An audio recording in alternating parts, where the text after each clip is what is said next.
Welcome, welcome, welcome. I would like to welcome you to episode 492 of the Unpopular Podcast. This is the man, the myth, the legend, Jalen Hunter. Here at the Unpopular Podcast, I'm not really asking you to agree with me. I'm asking you to hear me out.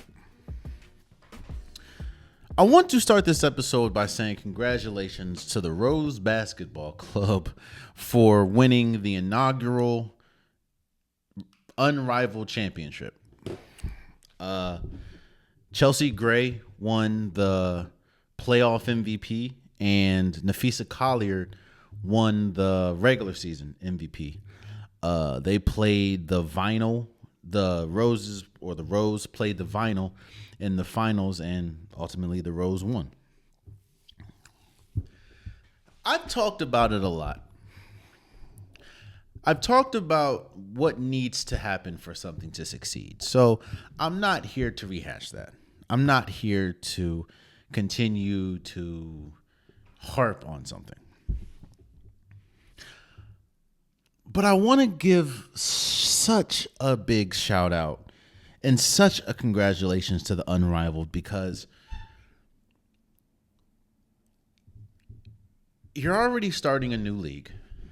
You're actually, back up, you're a woman, you're women. We know as unfortunate as it is, women's sports, while they are more popular now, it's very hard for them to break into the mainstream because a lot of people don't respect women's sports. A lot of people don't see women's sports as a viable league, whether we're talking about NBA, anything. And a lot of people don't respect women, but that's a whole different thing. But especially for women's sports.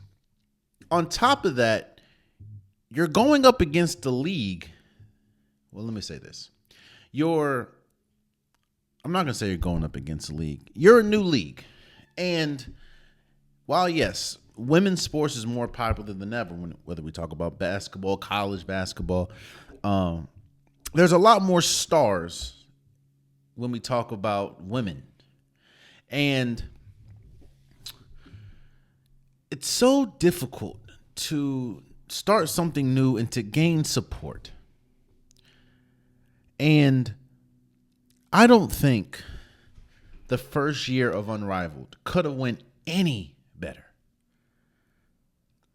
Yeah, I talked about, having the players that you need to participate, having them care. And you can tell from jump, everyone cared. Now, yes, it was most definitely because there was a money incentive behind it. But overall, they didn't want the league to fail. And no, the league isn't going to be the premier league after year one. But it could definitely fail after year one. And man, it's hard to express, bro, but this was the most successful inaugural season I think anyone could have imagined. You had a dominant team. You had players. Think about it too, man. Like, we talk about how important it is to have a face of something. Outside the NFL, because the NFL is the shield and they care more about the teams and everything. But when you're talking about a sport where you can see the players' faces and the best bet is to bet on and lean on the popularity of a player. And when you look at women's basketball and you have Caitlin Clark, who didn't play in the UnRivaled, Asia Wilson, who didn't play. I'm not going to say that it was shaky, but you didn't know how it was going to go when the top two players and top two recognizable faces in women's basketball outside of probably Juju Watkins wasn't in the league or declined to play for whatever reason. But shouts out to Breonna Stewart, shouts out to Nafisa Collier, who are two co-owners of the league. Man, it does leave me at a loss for words because it couldn't have gone any better. The players cared. The The attention to detail was there. It was great. Congratulations to the Rose for winning the inaugural Unrivaled championship. Even that was intense. The big upset. We thought the Owls that had Nafisa Collier and Alyssa Gray, like we thought that was their team. They only lost one game the whole season, and they got upset by the Vinyl, which had Darica Hamby and Ryan Howard. Man, it was what was. I think the best thing that I can say about this is it was refreshing to watch. It wasn't. It didn't feel like it was a force. It didn't feel like it was a chore.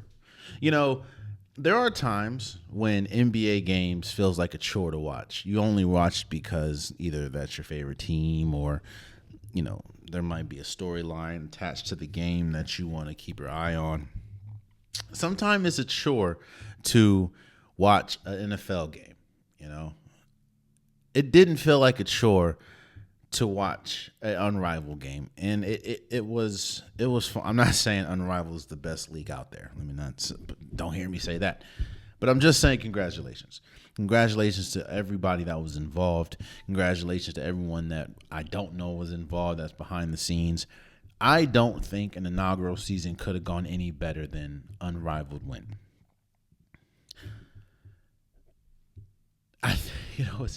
What's also crazy is and I'm not crapping on anybody or anything, but it was so great. It made you forget that there's another league out there. I think it's Athletes Unlimited or Unlimited Athletes or something like that. That also has players playing and Unrivaled. And I'm not trying to pin them together. I'm just saying that I'm ultimately saying that congratulations to Unrivaled for a very, very successful first season. And shouts out to the Rose Basketball Club for being the inaugural champions of the Unrivaled. Shouts out to Nafisa Collier for winning regular season MVP. Shouts out to Angel Reese for winning Defensive Player of the Year. And shouts out to Chelsea Gray for winning playoff MVP. Very, very, very good season. Speaking of very good season, if I sound a little stuffy, I apologize. The weather's changing. But I want to talk about T. Higgins and Jamar Chase, both of which re-signing with the Bengals. T. Higgins getting a 4-year, $115 million deal. Jamar Chase getting 4 years, $161 million. I believe like 125 guaranteed, which makes him the highest paid non-quarterback in NFL history, which that seems like it changes just last week or 2 weeks ago, it was Myles Garrett. But shouts out to Jamar Chase and T. Higgins for getting a deal done. I am very loud when it comes to talking about the Cincinnati Bengals organization. I admit, I do not miss a moment to talk about something that they could have done, something that they should have done. I've called them a poverty franchise on a number of occasions. I am very loud to point out, let's say, the faults of the Cincinnati Bengals organization. And it kind of pains me to say this in a sense because, it's easy and sometimes it makes my job easier to go with the status quo. But it does pain me to say that this was a smart move for the Cincinnati Bengals. For the first time that I can remember, the Bengals did not live up to their reputation. What is their reputation? I say that they're a poverty franchise, but most people, when they think of the Cincinnati Bengals, they think of a very cheap organization. They've been cheap probably since before Chad Johnson got there. They're not known for paying high on players, which is why I think that these deals came as a shocker to me. More so the T. Higgins than the Jamar Chase, especially after Jamar Chase gets the Triple Crown last year. If you would have lost Jamar Chase or tried to lowball Jamar Chase, I think that you would have been beyond gone as an organization. I said that, yes, I do think that you should have paid them early, where you probably wouldn't have had to pay them as much as you paid them, but it was smart and it was good. You did the right thing. Jamar Chase played himself into being the highest paid non-quarterback in NFL history last year. That's just what he did. And they had the money to do it. I was more shocked because of the T. Higgins thing. I will again reiterate, this was extremely smart and they should have done this. When you have a dynamic duo like T. Higgins and like Jamar Chase, and you have Joe Burrow throwing you the ball. Hell, Joe Burrow even said it. You do not want to break up that tandem. You do not want to break up that trio. We'll talk about Trey Hendrickson in a second, but you at least have that. And I'm happy that they did the right thing. I am always happy when a player gets the money that they feel they deserve. In a league that is so stingy when it comes to money, I am happy that T. Higgins and Jamar Chase got paid. And again, I'm more shocked at the fact that the Cincinnati Bengals did the right thing. It might have took a little longer to do, but it did the right thing. Because once they franchise tagged T. Higgins, I thought it was curtains. I didn't even said it here. I thought there's no way in heaven or hell T. Higgins is going to, T. Higgins is going to play under a franchise tag for a second year. I just didn't see that happening. So, and I do think it was smart for T. Higgins to get the same representation that Jamar Chase has. So, their agents both the agent that represents both of them are pretty much doing both deals simultaneously. So, man, it's almost shocking. It's almost shocking because, again, the Bengals don't have a representation or don't have the reputation of doing the right thing, or they have the reputation of being a very cheap organization. Now let's expand this conversation. It looks like they're going to make a deal with Trey Hendrickson as well. A lot of reports are saying that both sides are now working on a deal. Remember, earlier in the offseason, they granted him permission to seek a trade. I was shocked at the fact. Now, I know he has 1 year left on his deal, but I was shocked at the fact that they weren't even going to try to, renegotiate with him. And if we're being honest, another reason why I was shocked about this is because I thought that they were going to prioritize Jamar Chase and Trey Hendrickson, or at least I'll say that's probably what I would have done. I would have prioritized Trey Hendrickson, Jamar Chase, and I thought that once they franchise tagged T. Higgins, they were going to use him in a franchise tag and trade, which they didn't do. No issue with that. That's just what I thought was going to happen. If they are going to find a way to pay Trey Hendrickson, shouts out to them. Again, it looks like that both sides are working on a deal. All that is good. I am happy that everyone got paid the amount of money that they feel, everyone outside of Trey Hendrickson right now has gotten paid. In fact, let me see. Okay, yeah, we're just making sure. I'm getting alerts on my phone, so I'm just, I'm happy that Jamar Chase and T. Higgins got paid. And it looks like they're working on a deal with Trey Hendrickson. I'm happy that looks like all parties involved looked to be happy. They're trying to be happy. That is, and again, I'm happy that everyone gets what they feel they deserve. Now, here's my issue. I know, how do you find an issue in this, Jay? I know. I don't want to find an issue, but here's my issue.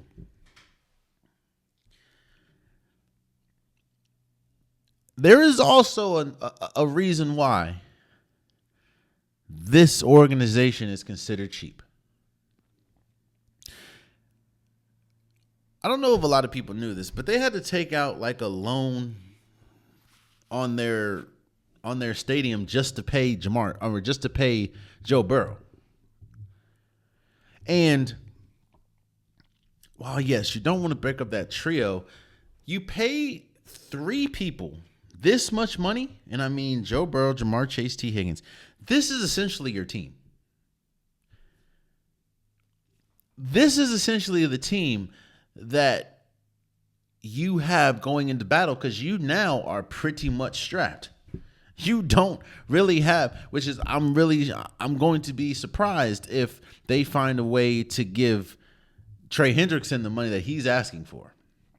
I know he has 1 year left in his deal, so they might just make him play out that year, but this is the team that you have. And while you would think, you know what there is,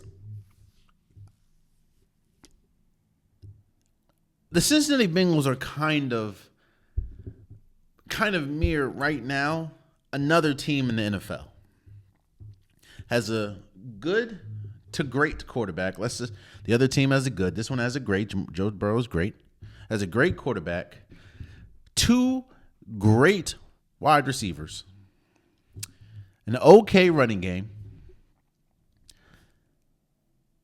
1 really good name on the defensive side of the ball. And that's about it. Do you know the other team that I'm talking about? Because obviously one is the Cincinnati Bengals. The other one is the Miami Dolphins. You got Tua Tagovailoa at the quarterback position. When healthy, he's a pretty good quarterback. You have Jalen Waddle and Tyreek Hill, both incredible wide receivers. On the defensive side of the ball, you have Jalen Ramsey. And that's about it. Here's the thing that, and here's the only problem that I have.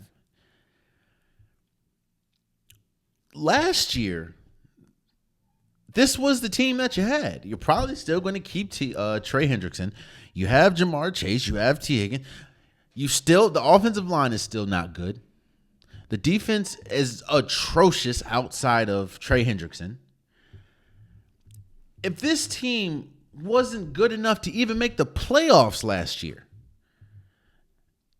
and you're going about this model of keeping the specialty players happy, which I'm not upset about.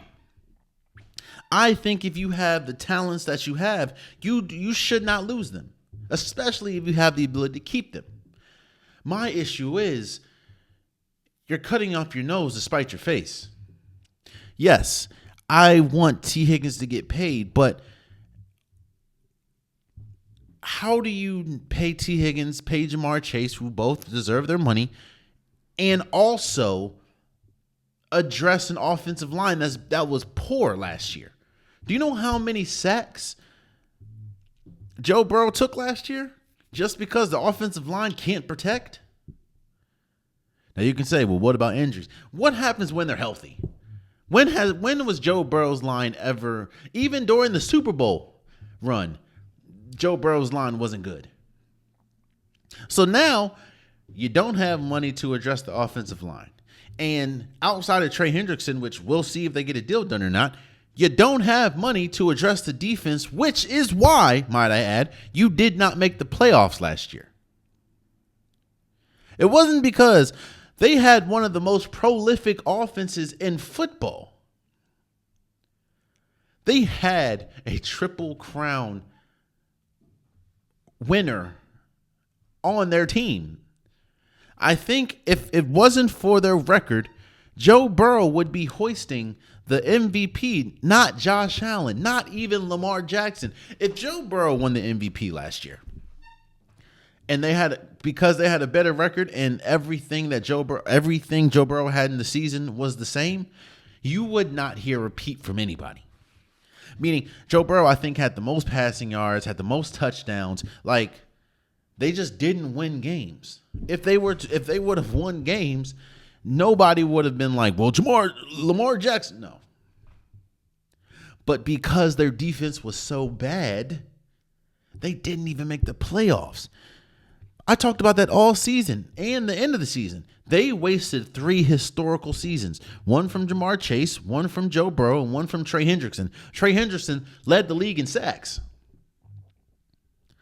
And because you paid Jamar Chase and T. Higgins the money that you paid them, now this is your team. The team that couldn't even make the playoffs last year is your team again. Now, yes, if you don't go 0-2 in your first 2 games, you're probably making the playoffs. But if was a fifth, we'd all be drunk.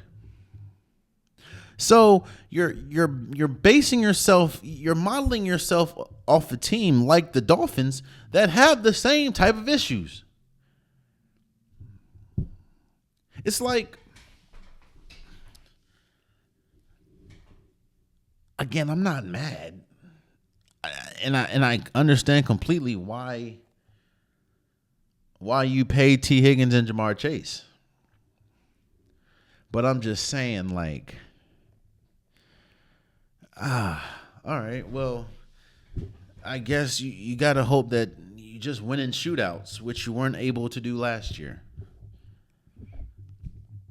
You couldn't stop the run. That's not gonna happen because you don't have a good defense, like, but it's gonna be an exciting. You're gonna be an exciting offense, even though your run game is decent. There's a reason why Joe Burrow had as many passing yards because he had to pass that much. Chase Brown is cool, but he's not a game changer. I know it's weird. It's weird because it sounds like I'm not happy. No, actually, you know what it is? No. It's not that I'm not happy that T. Higgins and Jamar Chase got paid. It's just these are the ramifications. This is what you're okay with now because you paid them what you paid them. You know? And again, I am on record saying that they deserve the money that they got. And shouts out to them for that. But you better hope that they are incredible, which they are. They have the talent to be incredible. I think T. Higgins is probably the best second option in football. He's on the, who else? Devontae Smith list. And I think T. Higgins is better than Devontae Smith.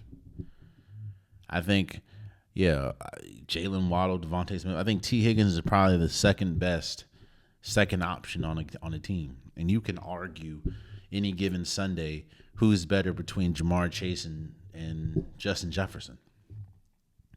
So that's your team. And those are 2 great pieces to have, along with Joe Burrow, who is an incredible quarterback.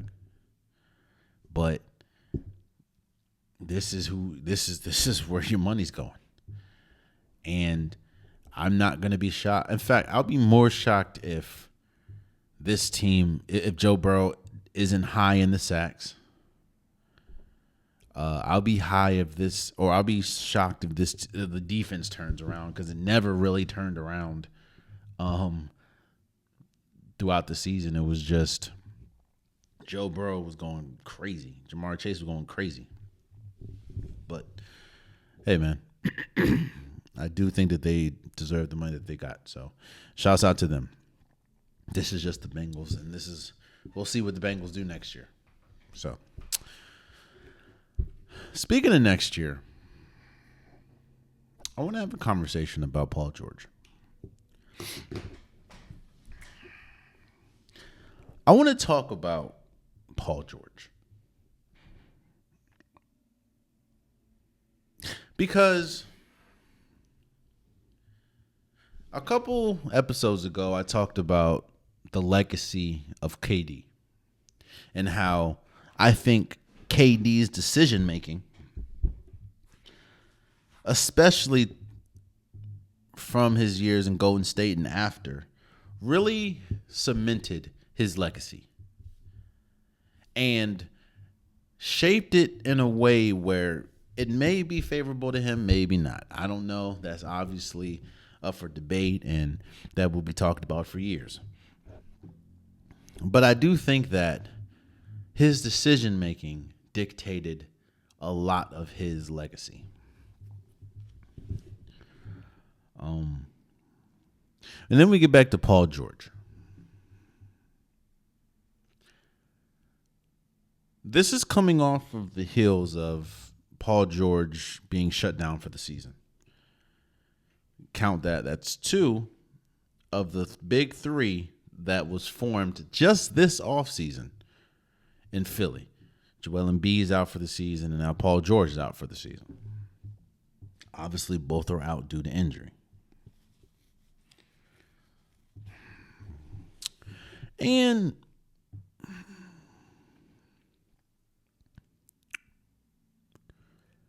I wrestle with this question.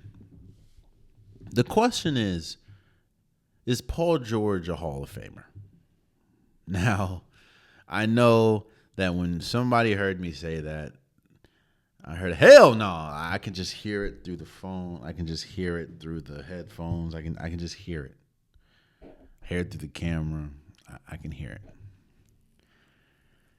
And I think that is why I kind of want to have this conversation. Because if you would have talked about the Paul George that was in Indiana, that trajectory is for sure Hall of Fame. Hell, if you even would have talked about the Paul George in Oklahoma City, which you can argue was probably Paul George's best year of his career, finished third in MVP. That Paul George, alongside Russell Westbrook and Carmelo Anthony, that was probably the best Paul George that we've ever seen. Of course, that you would say he's a Hall of Famer. But then you had the Clippers, Paul George. And now the 76ers, Paul George, which I think reports are coming out. It could be fake. I don't know. But reports are coming out that the Philadelphia 76ers are going to desperately try to trade Paul George this offseason because they want to get off that contract that they just paid him, might add.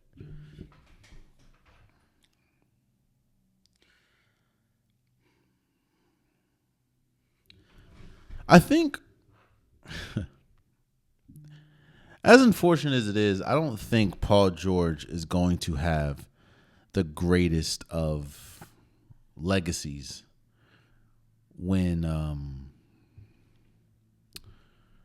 when his basketball career is over.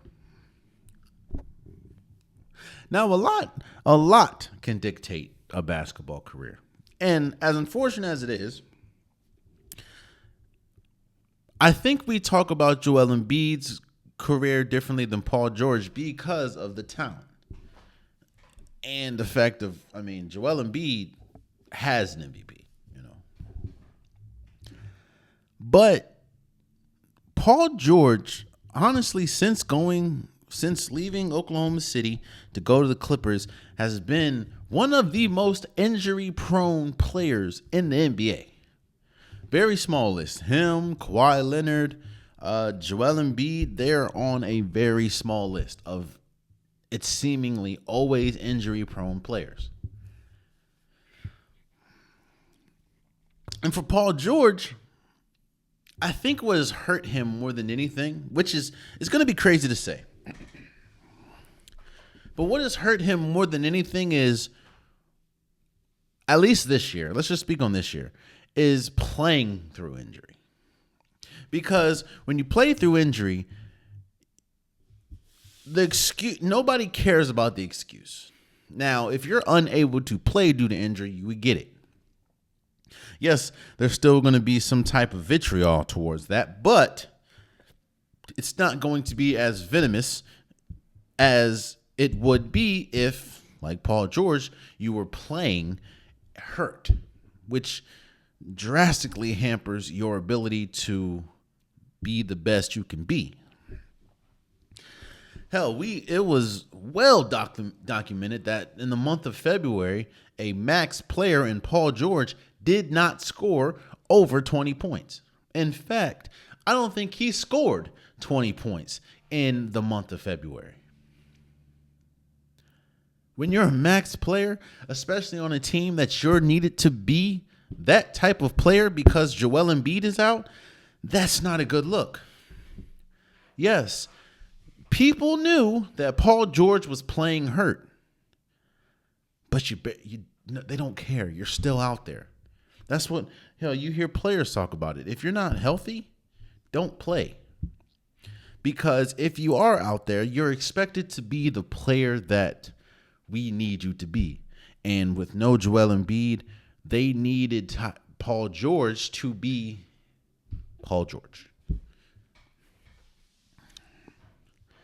And he was unable to do that, which is why I think it's smart that they shut him down. I mean, you're not going to make the playoffs, but I also think they probably should have shut him down sooner. But,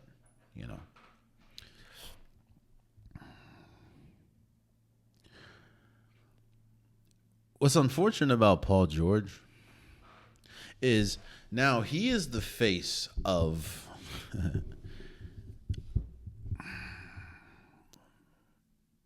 failed experiments in the league. Remember, man, not only did he go from the Oklahoma City Thunder to the Clippers, but the Clippers had Shai Gilgeous-Alexander, and they gave up the Clippers gave up so many picks that I think turned into like Chet Holmgren, that turned into Jalen Williams for Paul George. Now, if you were to make it to a championship, all would have been forgiven. All would have been understood. Like, yeah, you give up Shai. We get it. Yeah, at least you won a championship. At least you made it to a championship. That didn't even happen. And what's unfortunate is, like I said, he, in my opinion, is the poster child, or one of the poster childs for failed experiments. The Kawhi Leonard pairing didn't work. Obviously, all of it is not on Paul George, but he's going to take the brunt of it once his career is over. Because I'll say this. All this can drastically change if Paul George wins a championship. If he is an important piece on that championship. I learned that with Dwight Howard.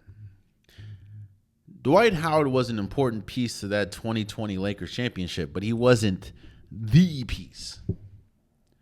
And when you hear a lot of people talk about Paul or Dwight Howard, a lot of people forget he's a champion.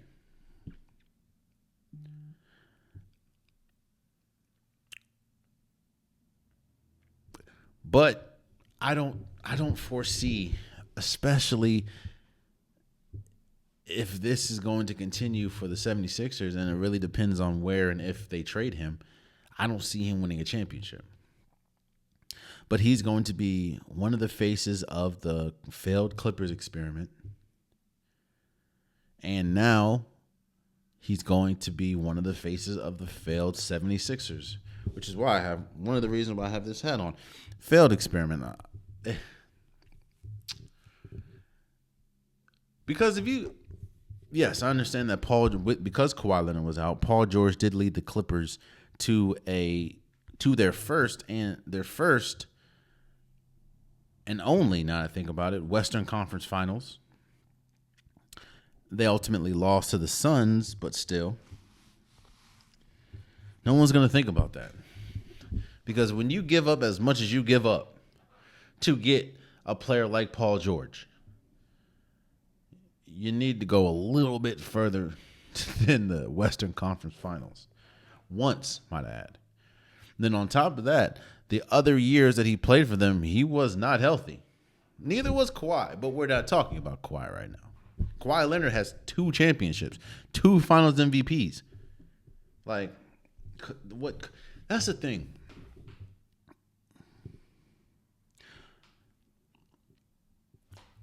Kawhi's career is set. Kawhi Leonard can retire today. And He's a first ballot Hall of Famer. Even with the multiple injury hit riddled years, he's a Hall of Famer. 2-time champion, 2-time MVP, won a championship with 2 different organizations. Nobody will care about what happened at the end of the Spurs years. Nobody would care that you're a legit mercenary in Toronto, one and done. Nobody would care that you hijacked your own free agency and the Clippers free agency to get you and Paul George. He threatened to go to the Lakers if they didn't go get Paul George. So he's as much to blame for what the hell happened to the Clippers than anyone, but they're not going to talk about it as much as they're going to say, did you see what they gave up for Paul George? Not the fact that they were forced to give that up because Kawhi Leonard wanted him. It was like, did you see how much they gave Paul George? Because if you look at just the Clippers in this first year with Philly, there's no way in heaven or hell Paul George is touching the Hall of Fame. Even though he's a Hall of Fame type player. Anyone can see it. He's an Olympic champion. Like, anyone can see it. But Indy was a long time ago. Long time ago. And this season's done. Oklahoma City was a long time ago, and I think it just gets worse and worse every single year, every single game, because the more and more the Philadelphia falls, the Oklahoma City is like the best, one of the, if not the best team in basketball right now.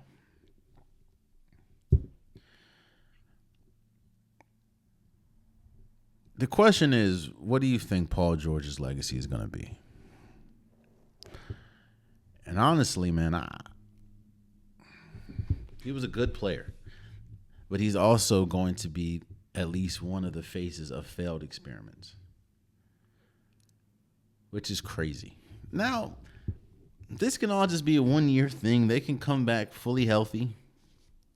Next year, him, Joel Embiid, Tyrese Maxey, and run circles in the East.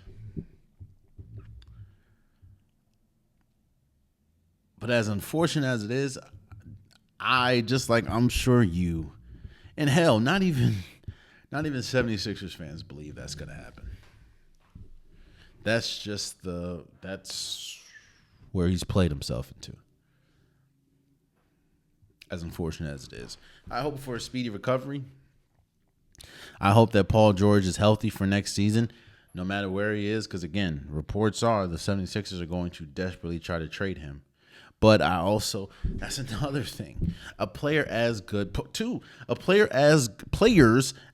as Joel Embiid and Paul George are as untouchable as a touchable is going to get. No one's going to touch Joel Embiid with that injury history and that contract, and vice versa for Paul George. No one, the man just signed a max contract and couldn't even finish the first year of that contract. On top of that, not only does he have an extensive injury history, what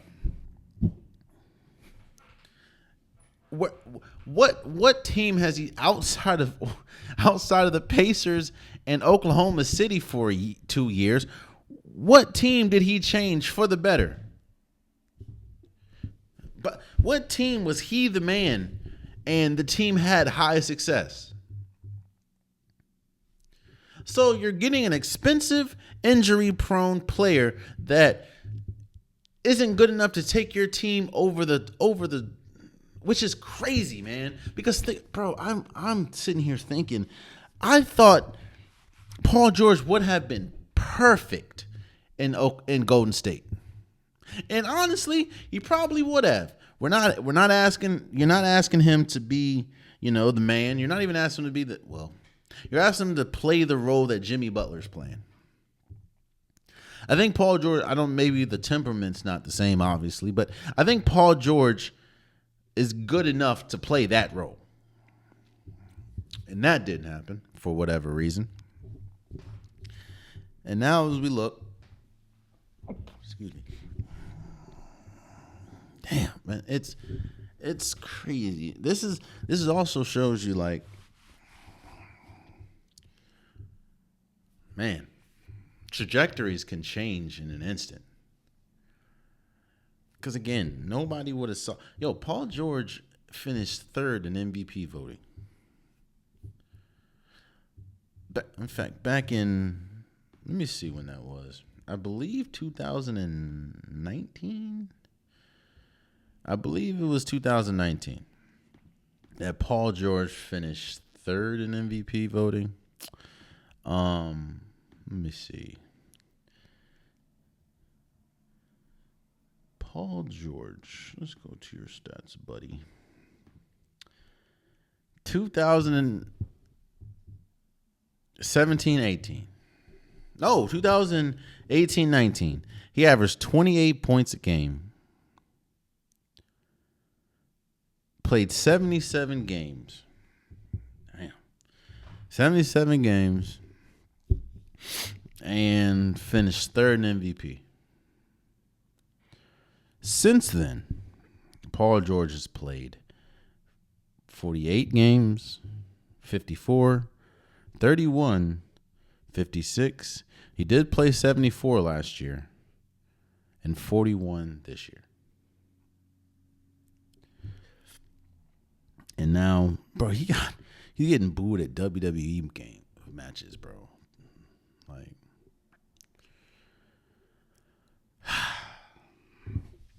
as unfortunate as it is, Paul George, this is his career. His career, he is the face. He's one of the faces, one of the poster childs of failed experiments, failed trades. He kind of falls in the Russell Wilson category as one of the worst deals and trades in sports history.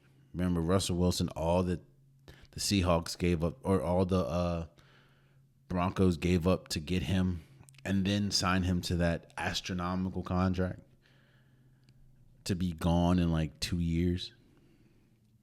Paul George signed huge contracts in both LA and Philly and has one.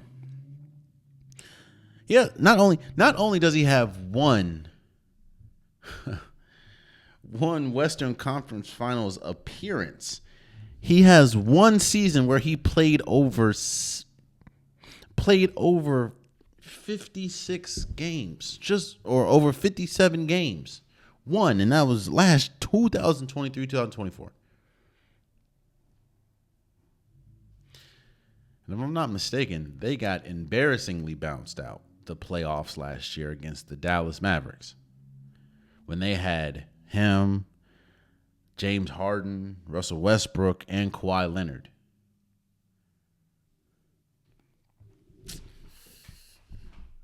Man, it sucks. I wish for a speedy recovery, but man, it's tough. It's tough.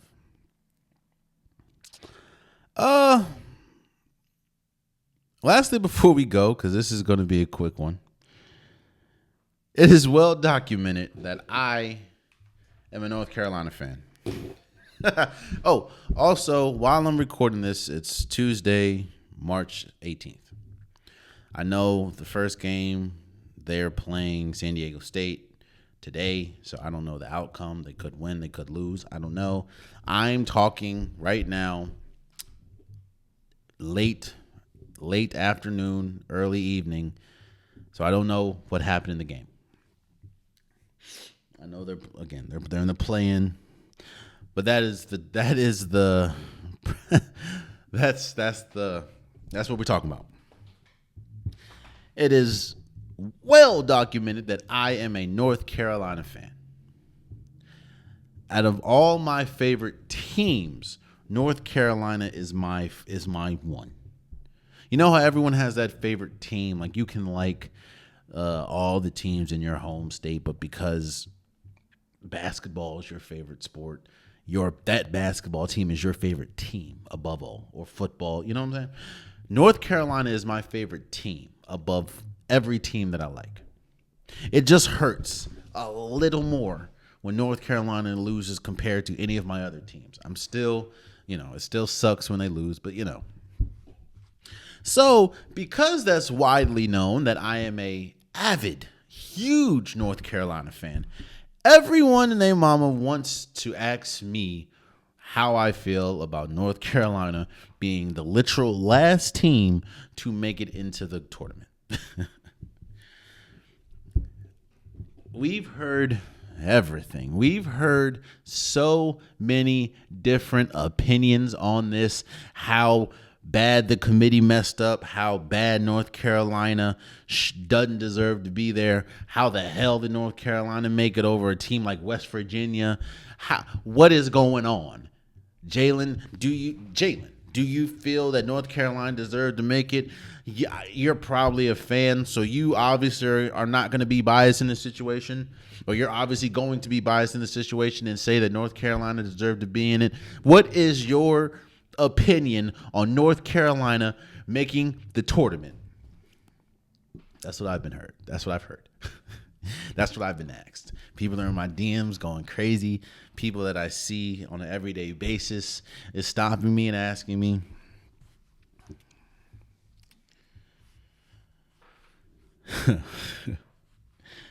I'm going to be honest. Almost everything I've heard about North Carolina and their validity in being a NCAA tournament participant is valid. Look, man, I'm gonna call a spade, bro. I was as shocked I am a diehard North Carolina fan. I was as shocked to hear that North Carolina made it than anyone. You can ask anyone that knows me personally. If you would have seen me after the ACC tournament and Jalen Withers essentially seals the game for Duke on a lane violation, and it wasn't one of those, it could be a ticky tack. No, he moved. That was one of the most egregious lane violations I have ever seen. If you would have known how upset I was, and I wasn't upset because they lost to Duke. It sucks because nobody wants to lose to your rival, especially for the third time, and they didn't have Cooper Flag. It wasn't I wasn't upset because they lost in the fashion that they lost. Again, they were down like 20 plus points and just came storming back in the second half. That's not why I was upset. I was more upset at the fact that I just knew, and you can ask anyone that I talked to, you can ask anyone. I just knew, damn, that was it. I heard, and I am aware we only had one quad one win. I know we were like 8-0 in quad two win. Cool. Quad two games, 8-0. But we were 1-12, I believe, in quad one wins. 1-12. And that one, I believe, was UCLA.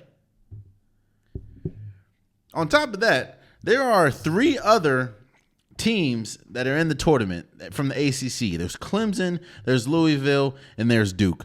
We did not win a game against any of them.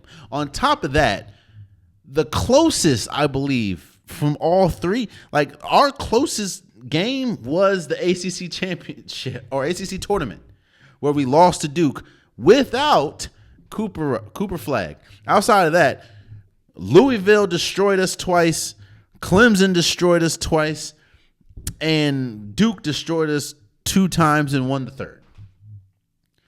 On top of that, we lost to teams like Kansas. We lost to teams like Alabama. We were getting our doors blown off. It wasn't even funny. We were all of 1-12 for quad one wins. On top of that, we were losing to teams we shouldn't have lost to. We had what? Let me see our record. I think we were like 20 something and 13. And I'm like, So while I was fuming. I was fuming because we're 22 and 13. I was fuming not just because Jalen Withers essentially sealed the game for Duke. Not just because this is the second year in a row Jalen Withers, a poor decision from Jalen Withers, ruined the season. Because remember, last year in the Elite Eight, we stormed back, took the lead against Alabama, and Jalen Withers took the worst three I've ever seen in basketball history. He took the most on top. I told myself I wasn't going to do it. So all those factors in, I was as shocked as you when the committee put in North Carolina over someone like West Virginia, because West Virginia is the team that everyone's saying, oh no, they should have been in. Hey, bro, I agree, man. They had more quad one wins. Now, we had a better record, but they had more quad one wins. Again, how the hell is a team with one quad one win? Mind you, every single team in the ACC, or every single team in March Madness, is a quad one team. And if we only won once, and I think it was on a buzzer beater with Elliott from So again, as I'm speaking, they're going to be playing San Diego State. I don't know how they're going to fare, but I do know this.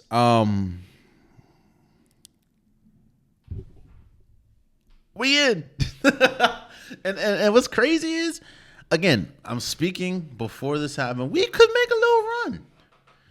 We'd have to beat San Diego State tonight. Then we'd have to go against Ole Miss, who, I don't know, the SEC is wrecking homes this year. And then we'd have to go against someone like maybe Iowa State, who their best player is out for the tournament. Now, after that, we're probably going to have to see Auburn. Oh, no, Michigan State. That's probably where our reign ends. But, I mean, I'm looking, bro.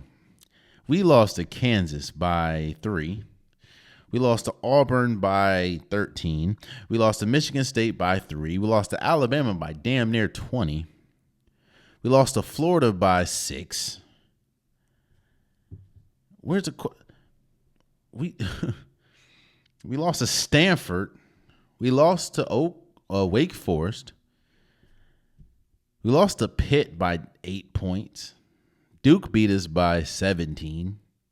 Like, Clemson beat us by 20.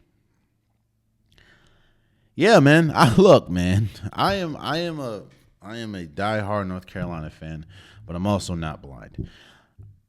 I was just as shocked. Now, yes, it does help that Mr. Bubba, who is on the chair of the North Carolina, or the new GM, I believe, is also the person that makes most of these decisions on who is in the tournament or not. Hey, I'm not saying that there's some type of conspiracy. I'm not saying that. I'm just saying, it doesn't hurt. It doesn't hurt it doesn't hurt to be a Nepo baby at least once. It doesn't hurt. And hey, who would you rather see? outside of everyone from West Virginia, who would you rather see? North Carolina or West Virginia? That's all I'm saying. But yes, I am as shocked as you. I didn't think we were going to make it. I was so upset with Jalen Withers because I thought that he essentially blew our chance of making the tournament, meaning that would have been the last time he's in a North Carolina uniform. That would have been the last time R.J. Davis was in a North Carolina uniform. I was shocked.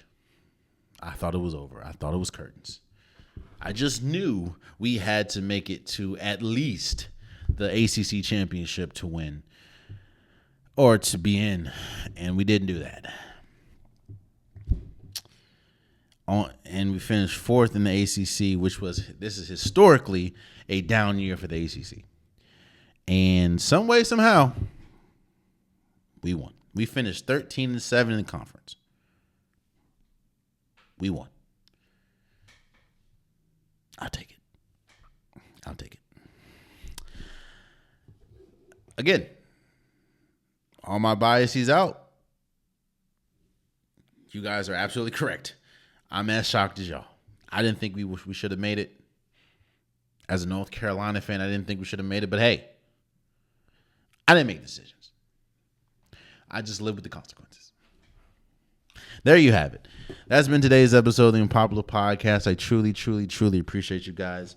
For all my YouTube listeners or all my YouTube watchers, I appreciate you guys. If you know someone that's not subscribed, or if you are not subscribed, please subscribe. It means a lot. As you guys can see, content is flowing day after day after day. I'm trying to get as many subscribers as I can, so please spread the word. If you like what you're listening to, like what you're watching, please subscribe. It means a lot.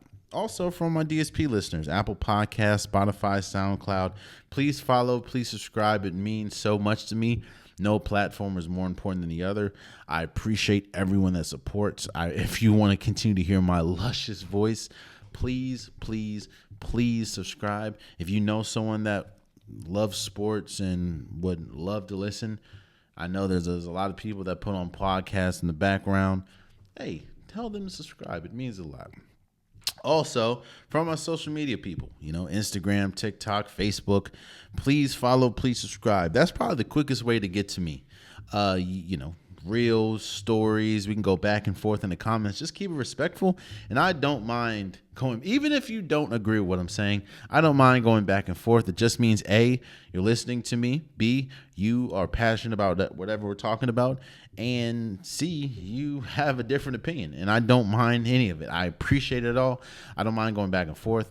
Please, please, please, TikTok, Instagram, Facebook, whatever. Please subscribe. Please follow. It means a lot. Until next time, go Heels. You know what? I probably shouldn't say that, because by the time that this comes out, they may have lost. I don't know. Until next time, much love.